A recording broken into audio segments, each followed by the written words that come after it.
Metro rapid के काम में बाधा बन रही मस्जिद हटाने का काम शुरू। दिल्ली रोड पर जगदीश मंडप के सामने आवागमन में भी बाधा बनी हुई थी यह मस्जिद। मेरठ में जगदीश मंडप शारदा रोड के बाहर बनी मस्जिद को हटाने का काम शुक्रवार सुबह से शुरू हो गया। यह मस्जिद मेट्रो और रैपिड कॉरिडोर के बीच में आ रही है, इस कारण इसे हटाया जाना प्रस्तावित था।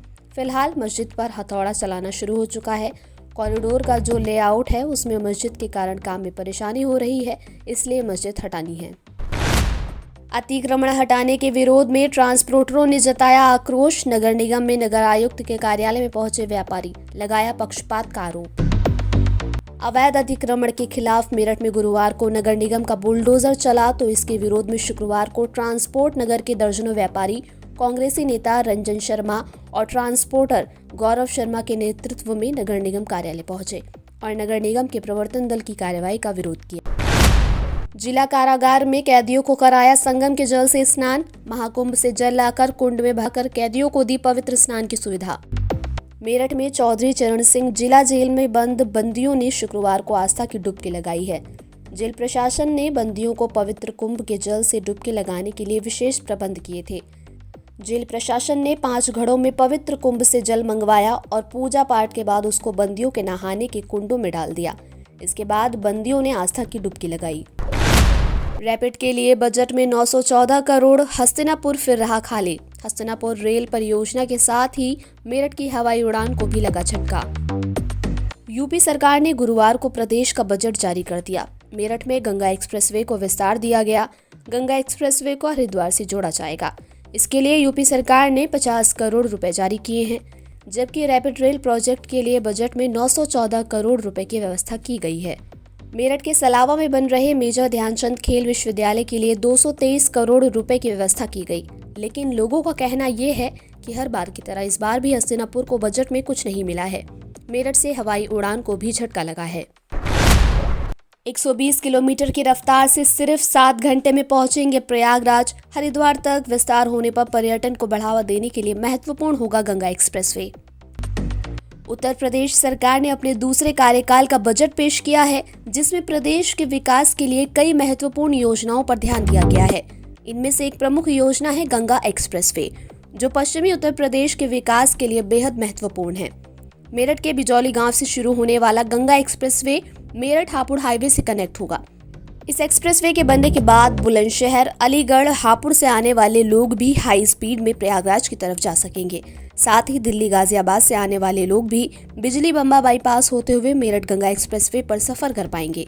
यहाँ पर इंडस्ट्रियल कॉरिडोर बनाने की भी योजना है, जिसको लेकर जापान की डेलीगेशन द्वारा भी दौरा किया गया। दिल्ली की सीएम रेखा गुप्ता का आप पर निशाना। दिल्ली की मुख्यमंत्री रेखा गुप्ता ने शुक्रवार को आम आदमी पार्टी पर निशाना साधा है। उन्होंने कहा है कि 13 साल आम आदमी पार्टी ने राज किया।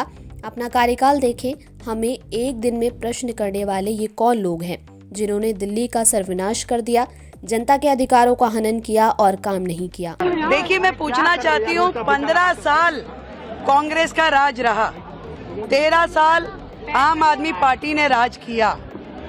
अपना कार्यकाल देखने हमें एक दिन में प्रश्न उठाने वाले ये कौन लोग हैं जिन्होंने दिल्ली को बैकफुट पे कर दिया, जिन्होंने दिल्ली का सर्वनाश किया, जिन्होंने दिल्ली की जनता के अधिकारों का हनन किया, जिन्होंने केवल नारे दिए, दिल्ली के लिए काम नहीं किए। आज वो एक दिन पे हम पे उंगली उठाएंगे।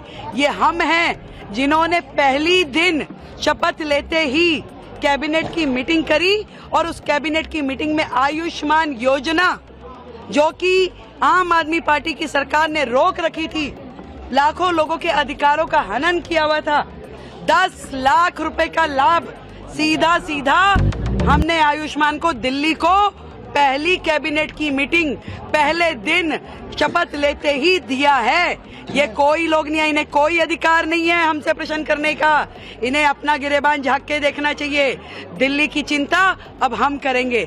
मोदी जी के नेतृत्व में दिल्ली के जो अधिकार हैं वो दिल्ली को दिए जाएंगे।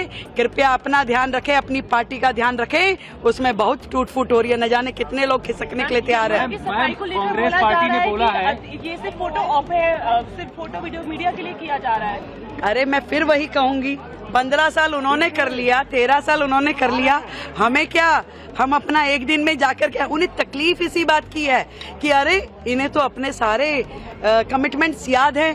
पहले दिन ही हम यमुना माई के घाट पे जाकर के यदि प्रण को अपने याद कर रहे हैं तो उन्हें क्या तकलीफ है भाई। हमने अपनी कमिटमेंट्स बार बार दोहरा रहे हैं, मन में दोहरा रहे हैं, कैबिनेट में कर रहे हैं, सारी चीजों पे एक भी कमिटमेंट हमारी अधूरी नहीं रहेगी। 100% दिल्ली के जनता के लिए हमने जो कहा है वो हम करेंगे। बहुत बहुत धन्यवाद। उत्तर प्रदेश के मुख्यमंत्री योगी आदित्यनाथ बोले, पिछले 8 वर्ष में हमारी सरकार ने 6 करोड़ से अधिक लोगों को गरीबी रेखा से ऊपर उठाने में सफलता प्राप्त की है। हम सबको इस पर गौरव की अनुभूति करनी चाहिए कि प्रधानमंत्री मोदी जी के नेतृत्व में 10 वर्ष में इस देश में 25 करोड़ लोगों को गरीबी रेखा से उभारने में सफलता प्राप्त की और पिछले 8 वर्ष में हमारी सरकार ने 6 करोड़ से अधिक लोगों को गरीबी रेखा से ऊपर उठाने में सफलता प्राप्त की है। ये चीजें दिखाती हैं कि हर एक सेक्टर में बदलाव हुआ है और उन्हीं को ध्यान में रख करके उत्तर प्रदेश की इस पोटेंशियल को आज जिसको देश और दुनिया देख रही है, महाकुंभ के इस आयोजन के साथ हम जोड़ के देख सकते हैं। अकेले महाकुंभ का एक आयोजन उत्तर प्रदेश की इकोनॉमी में 3 लाख करोड़ रुपए से अधिक की ग्रोथ करने वाला है। महिलाओं पे स्वावलंबन की दिशा में जो कार्य हुए हैं, अकेले उत्तर प्रदेश पुलिस भर्ती में 20% भर्ती अनिवार्य रूप से महिलाओं की हुई। हर एक सेक्टर में उन्हें रोजगार के अवसर प्राप्त हुए हैं। तो ये कहना कि उत्तर प्रदेश कभी इसको अचीव नहीं कर पाएगा, आपकी दुर्भावना हो सकती है, लेकिन सरकार की सद्भावना है कि उत्तर प्रदेश 5 वर्ष में इस टारगेट को अचीव करेगा और 2029 में जिस उत्तर प्रदेश के इस संसाधनों से भरपूर उत्तर प्रदेश को प्रकृति और परमात्मा की कृपा से ओतप्रोत इस उत्तर प्रदेश को, जिसको आप लोगों ने समाजवादी पार्टी की सरकार ने और विपक्षी दलों की सरकार ने देश के बीमारू राज्यों की श्रेणी में खड़ा कर दिया था, देश की 6ठी 7वीं अर्थव्यवस्था के रूप में खड़ा किया था, पिछले 8 वर्ष की डबल इंजन सरकार के प्रयास से दूसरी बड़ी अर्थव्यवस्था बना है। सोल लीडरशिप कॉन्क्लेव या सोल कॉन्क्लेव में पीएम मोदी बोले, मजबूत नेतृत्व से ही बनेगा विकसित भारत। पीएम मोदी ने भारत मंडपम में सोल लीडरशिप कॉन्क्लेव का शुभारंभ किया और नए भारत के नेतृत्व व विकास पर जोर दिया। इस बीच भूटान के प्रधानमंत्री शेरिंग तोब्गे भी उनके साथ मौजूद रहे। बेहतरीन लीडर्स का डेवलपमेंट बहुत जरूरी है और समय की मांग है और इसलिए the school of ultimate leadership की स्थापना विकसित भारत की विकास यात्रा में एक बहुत महत्वपूर्ण और बहुत बड़ा कदम है। इस संस्थान के नाम में ही सोल है ऐसा नहीं है, ये भारत की सोशल लाइफ की सोल बनने वाला है और हम लोग जिससे भली भांति परिचित है, बार बार सुनने को मिलता है, आत्मा। अगर इस सोल को उस भाव से देखें तो ये आत्मा की अनुभूति कराता। वापस लिया जाए अधिवक्ता संशोधन अधिनियम। विभिन्न समस्याओं के समाधान की मांग को लेकर इंडस्ट्रियल लॉ रिप्रेजेंटेटिव एसोसिएशन के दर्जनों सदस्य शुक्रवार को मेरठ कलेक्ट्रेट पहुंचे। इस दौरान उन्होंने ज्ञापन डीएम कार्यालय पर सौंपते हुए समस्या के समाधान की मांग की। शहर में 30,000 बंदर मचा रहे तबाही, सुबह शाम कभी भी कर रहे अटैक, घर के अंदर भी असुरक्षित लोग।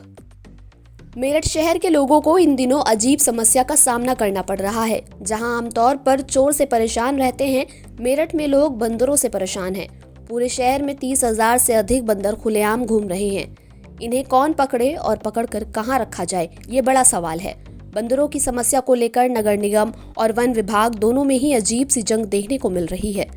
दरअसल वन विभाग का कहना है कि बंदर वाइल्ड लाइफ की कैटेगरी में नहीं आते हैं, ये कुत्ते और बिल्ली की तरह डोमेस्टिक एनिमल्स की कैटेगरी में आते हैं।